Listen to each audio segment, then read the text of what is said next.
Good morning, everyone. I'm Sonia, and just like every single person in this room, I am another Agile evangelist, trying to do my bit by living with the values and principles bestowed by us via the Agile Manifesto. So, let me get started with the subject at hand, since we just have about 20 minutes. What exactly is a hypothesis? I know we use this at work every day, and I've so often heard people just say, oh, I have a hypothesis in there because says so. Well, as we all know, if you try to do something without understanding why it's being done, the results aren't always as expected. So let's try and understand, how do we define hypothesis? Now, hypothesis, as we all know, it comes from science, and I'm pretty sure as kids, all of you spend a lot of time trying to prove hypothesis that was already proven by someone, right? Because those were the assignments given to you. So here's a scientific definition. A hypothesis, it's a supposition or proposed explanation made on the basis of limited starting evidence, which instigates further investigation. All right, that's a mouthful. So if you have to explain this to a third grader, what can you say? You can simply tell them, well, a hypothesis is a hunch that we have, an educated guess. It's not a wild guess, right? It's an educated guess that you need to test and experiment for in order to validate or invalidate it. The experimentation, the evaluation, the validation that you seek, the testing of the hypothesis is what separates it out from just having a wild guess. So, one of the best authors on corporate culture gives a pretty good example of hypothesis and how it can be tested out. And that's none other than Scott Adams. So here you have Wally and Boss, Boss being Boss, Wally being Wally, and then Boss tells Wally, hey, Wally, why do all of the women that I hire seem to quit within the first week? And then Wally says, well, boss, I'm guessing they have high standards or something along those lines. So, up until this point, it's just a guess. And then the boss says, you know what? They seem to quit soon after they meet you. And then Wally says, hypothesis confirmed. So thankfully, for Wally, somebody was already doing the test, recording observations, and then Wally was able to confirm his hypothesis. A pretty honest person. He's not always that honest, but, well, in this case he was. So, how not to validate your hypothesis, right? Hypothesis needs to be evaluated, but we need to realize that when you evaluate it, it could be a valid hypothesis, or you could also end up realizing that it is invalid. So a hypothesis isn't an assumption of truth. It's something that you want to evaluate to see if it holds true under certain circumstances. So how not to evaluate your hypothesis? A simple example before we go further. That's Dilbert and the boss again. And then the boss says, like he does most of the times, I can't believe how stupid this person is. And then Dilbert says, well, how do you rule out the hypothesis that you're too dumb to understand his point? And then the boss says, well, for starters, he disagrees with me. Right? So don't be that person in the room who says, this is a valid statement because I said so. Right? What you want to do is look at it as a theory, an educated guess that you have, that you want to take it out in the market and try and evaluate it. See if people agree with your point of view. So how do we do that? Let's look at the life cycle of a hypothesis. Now, first of all, for a hypothesis to exist, there has to be a problem statement in the business world, right? After all the epics that we look at, all the features that we're writing, the stories, what are all of them for? All of them talk about some issues, some problems, some solutions that we're building to address those problems. So once you identify what the problem is and what is the solution that you're proposing in order to resolve it, you go to the next step. You formulate a hypothesis. Now, remember, the hypothesis has to be tested. So when you formulate the hypothesis, don't just go around saying, oh, well, we should do this feature because it will make the clients feel good. How do you know that they are feeling good about it, right? So it is important that when you formulate your hypothesis, you are also thinking of steps 3 and further. That how will I test it? How will I evaluate it? And then, once that evaluation is in place, how do I analyze the results?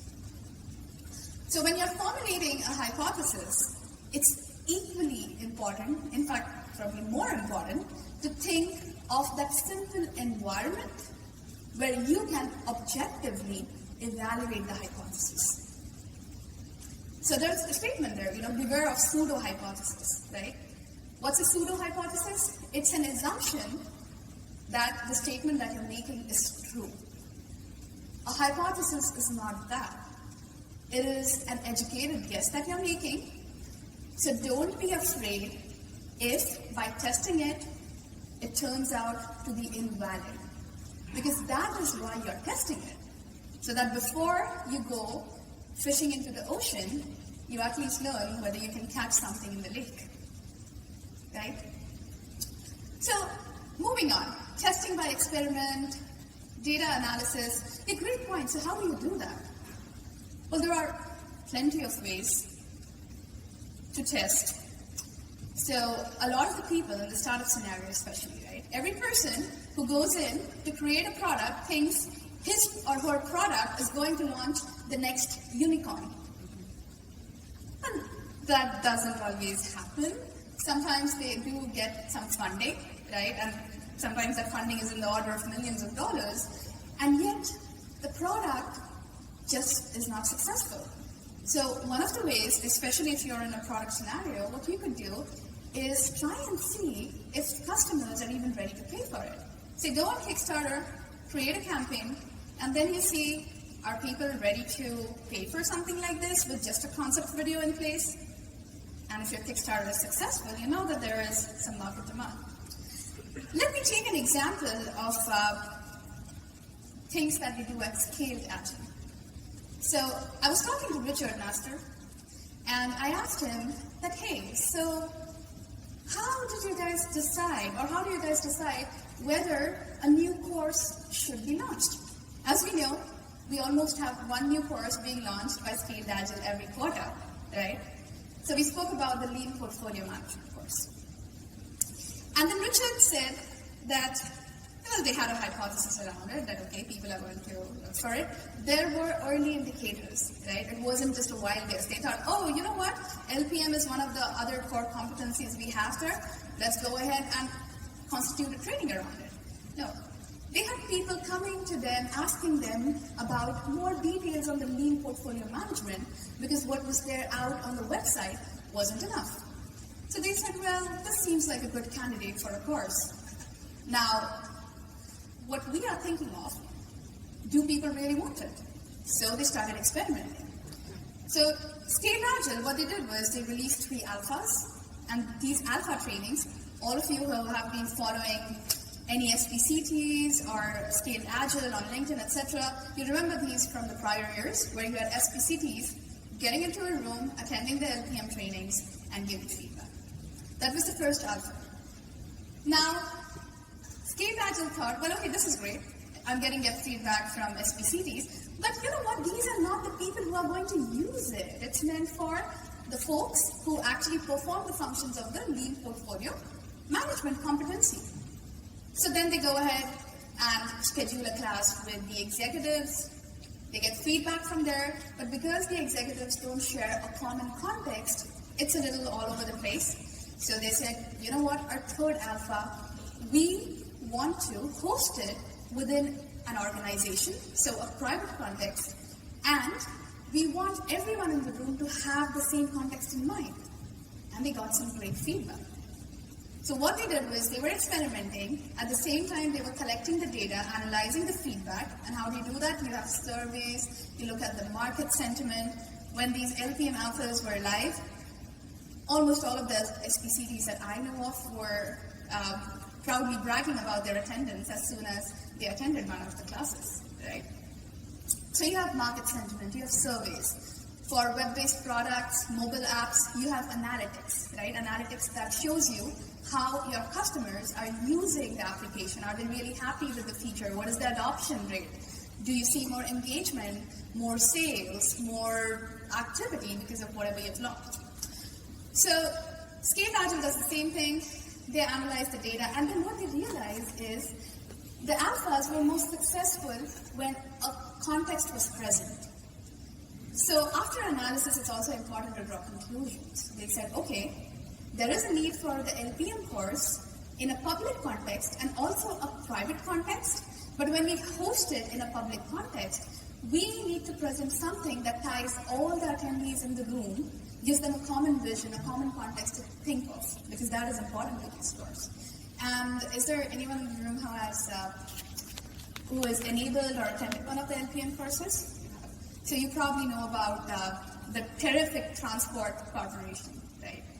So they came up with this autonomous vehicle company, a whole bunch of documents around it that set the context for public trainings.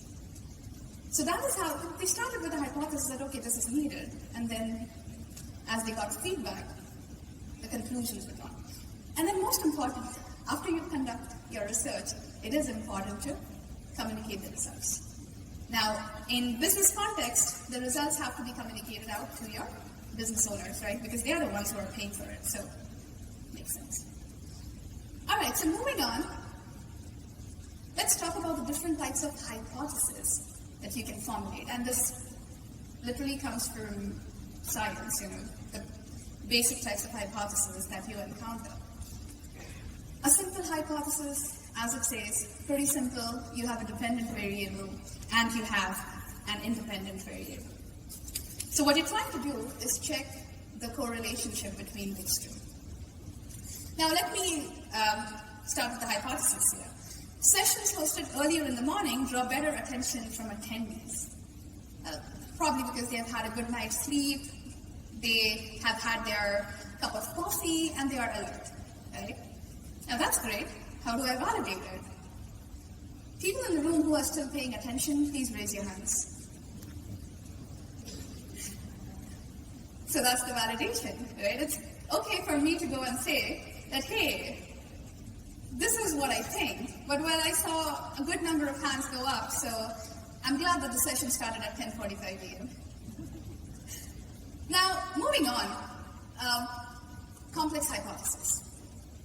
Similar concept, but now you have two or more variables that are dependent on each other.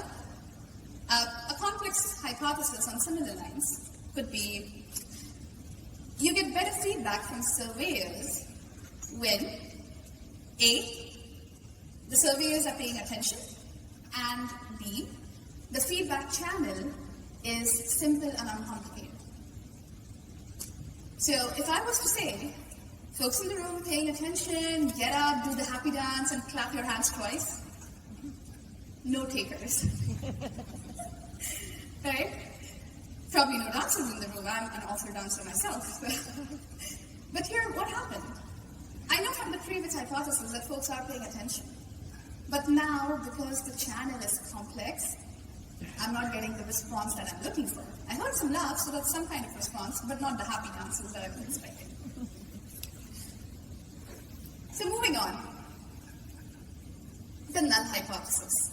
This is one of the most ignored, guys, because all of the time, people are trying to prove something. They rarely take the time to disprove an item. How many of you have actually written a null hypothesis? Oh, there are a few. That's good, right? Now, let me take a simple story that a lot of us could probably relate to. Netflix and Blockbuster. So when Netflix went to Blockbuster sometime in the early 2000s, I think 2003 or something, and they said, hey, you know what? Here's Netflix. We deliver movies to the door. Do you want to buy us for $6 million? And then the Blockbuster board made a locking stock out of them and said, no way. People are not going to fall for this kind of shit. Right? They want to go to the stores. They want to browse. Well, all that they could have done is just try to disprove that idea. They have the funds for it, right? They didn't even have to buy Netflix. All what they could do is just try and go to the market and evaluate if people are willing to pay for that service. And as we know, Netflix is a multi-billion-dollar company today, whereas Blockbuster has one store. So, proving an idea is equally as important as disproving something. When you say that, oh, the customer is not going to need it, just because you think so, it's still the same thing. Right? It's the same as you're saying that, well, because I said that the customer wants it, we need to get it done. So remember, SAFe, right? Even in the new SAFe 5.0, customer centricity. Customer is at the center of it all. So don't speak on the behalf of others. Try and ask them, right? So that is what you hypothesize. If they simply had said that people are not interested in receiving DVDs by mail, perhaps they might have, had a larger presence today. So moving on.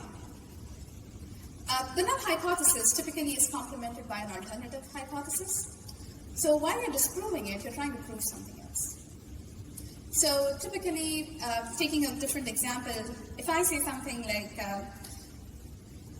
an excellent presentation will always garner excellent feedback, right? Or a fancy presentation will always garner excellent feedback.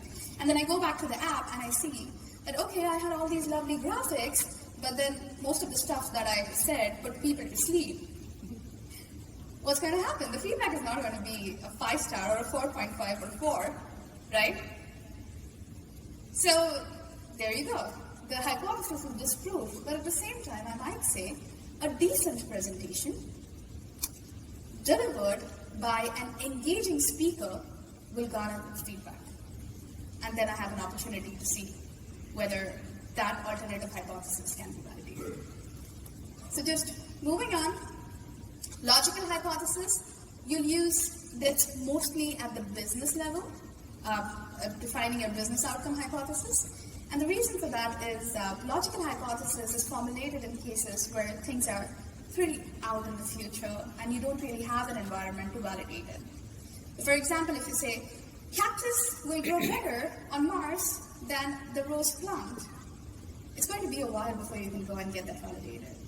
Similarly, in business context, if I say, starting early engagement, like months before or weeks before the SAFe Summit, on the mobile app, will lead to better engagement with the mobile app on the day of the event. It's going to be a while, at least 6 months before the next summit at Europe, right? Before we can get that validated. The last two hypotheses, empirical and statistical. The empirical hypothesis, that's known as working hypothesis, and this is the point where you have already come beyond a certain point. So you're no longer just saying that, hey, this is a simple hypothesis, an idea that I'm experimenting in. But you're at a point where you're saying that, okay, I'm now on Mars, and I am growing those cacti, right? And I'm trying to see that within the cacti family, which cactus has better survival rate. So when you are experimenting multiple methods, and in business context, this could be different customer segments, right? Like Snapchat could say teenagers and people under 30 will use Snapchat more than folks in late 60s. So now you're working through it, trying to better refine the use cases. Statistical, don't spend a lot of time on it. It's what we do every day. Statistical, hypothesis refers to looking at the behavior of a portion of the population. And that's what we do, right? Whenever we have a new feature coming out, a lot of the times we will just pilot it with our first early adopters, with some pilot customers, and then look at their feedback to understand whether we have hit the mark. All right, so that pretty much wraps up the session. This is a quick recap, and we have gone through all of this. It's just a recap, and thank you. I don't have time to take questions, but I'll see you downstairs. Thank you, everyone.